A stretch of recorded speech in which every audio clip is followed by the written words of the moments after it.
Written study. I am Mr. P.N. Singh.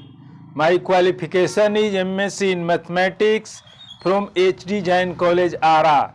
I am going to teach physics of class 9th.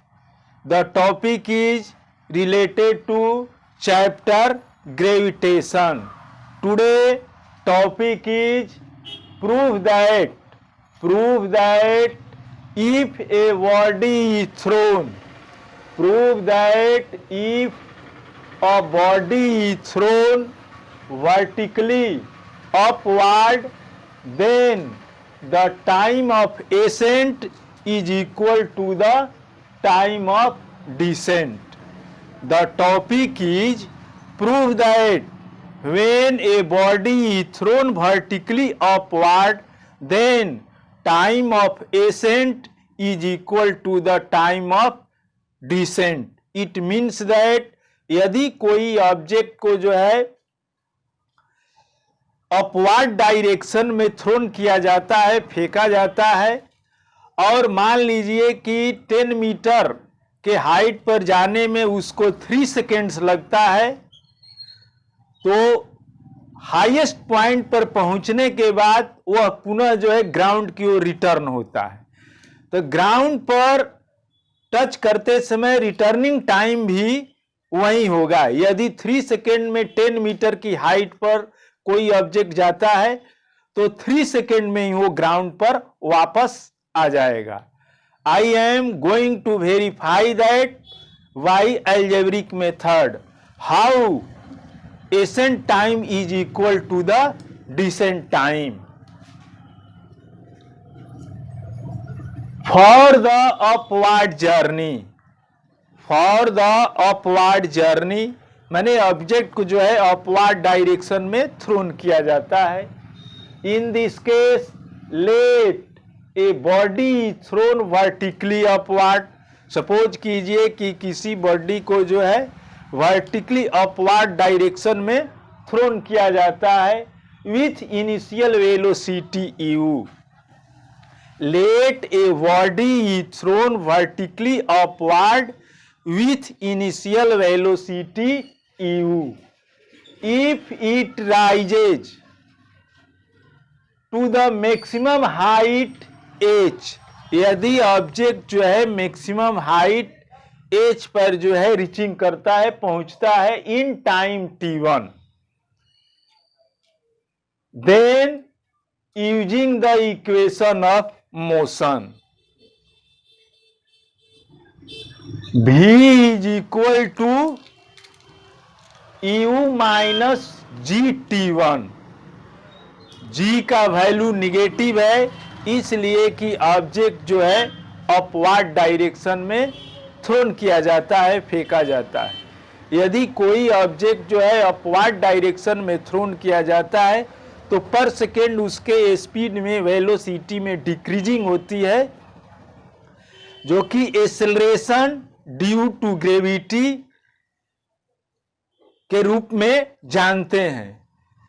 Since the velocity of body is decreasing per unit time, hence acceleration is negative.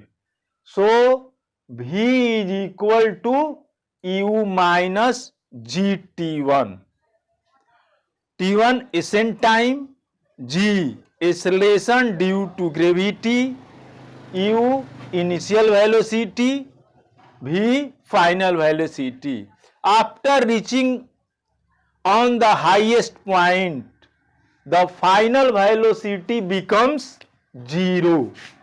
After reaching on the highest point, the final velocity becomes 0. Hence, v का value 0 is equal to u minus gt1. We write next step, gt1 is equal to u implied t1 is equal to u minus g. This is the first equation. For the downwards journey, जब object जो है highest point पर पहुंच जाता है तो ground की ओर जो है रिटर्न होता है। For the downwards journey after reaching the highest point the body starts it's downward journey. यदि कोई बॉडी जो है अपवर्ड डायरेक्शन में थ्रोन किया जाता है तो after reaching highest point it starts downward journey. वह जो है हाईएस्ट पॉइंट पर पहुंचने के बाद डाउनवर्ड डायरेक्शन में जो है फॉल करता है। So for downward journey u is equal to 0। यदि ऑब्जेक्ट जो है हाईएस्ट पॉइंट h हाइट पर पहुंच जाता है और वहां से डाउनवर्ड डायरेक्शन में फॉल करता है तो उस केस में initial velocity is equal to 0। Hence u is equal to 0 if the body travels the same distance h in time t2। यदि ऑब्जेक्ट जो है h हाइट पर जो है रीचिंग करता है और रिटर्निंग जर्नी में भी h डिस्टेंस ही कवर करता है in time t2, then v is equal to u plus gt1। Here the value of g is positive because the object falls downwards direction and the velocity of the body per unit time increases, hence the value of g is positive। यदि कोई object जो है maximum height पर पहुंचने के बाद downward direction में fall करता है तो उसकी वेलोसिटी में पर सेकेंड जो है इंक्रीजिंग होती है, उसका स्पीड जो है पर सेकेंड बढ़ता है, इंक्रीज होता है। In this case the value of g is positive, so v is equal to u plus gt2। Here initial velocity is equal to 0, so v is equal to 0 plus gt2। Now t2 is equal to v by g।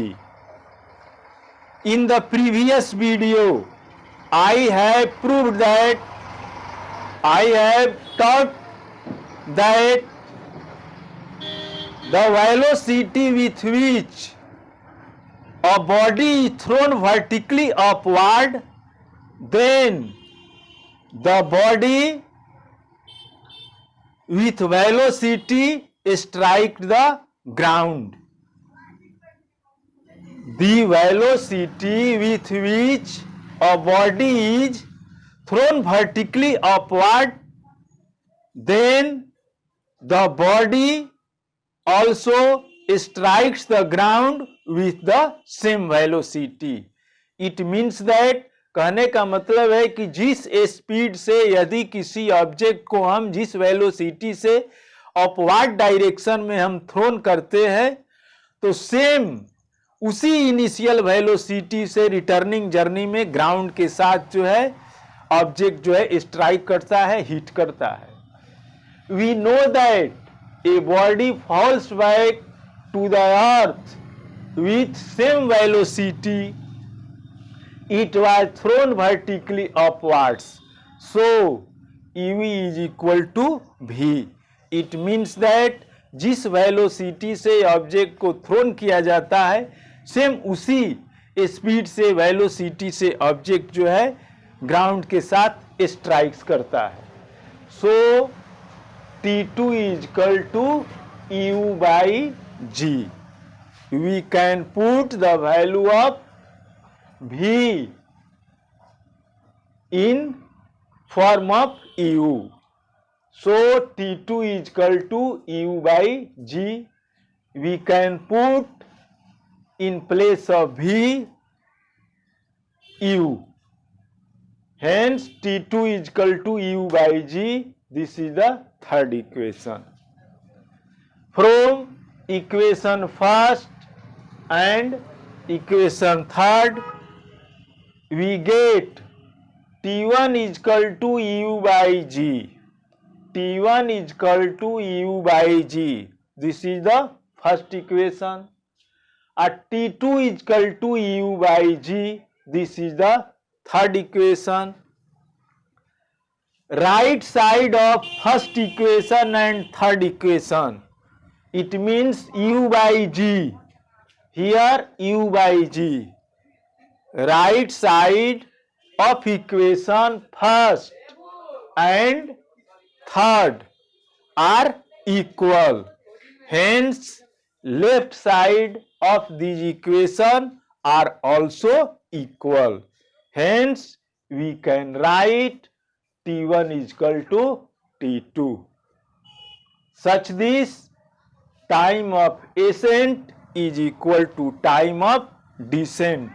यदि किसी object को vertically upward direction में हम throne करते हैं, मान लीजिए कि वह जो है 5 सेकेंड में 20 मीटर के हाइट पर जाता है, तो उस 20 मीटर की हाइट पर से ग्राउंड में आने पर उसको 5 सेकेंड ही समय लगेगा, टाइम लगेगा.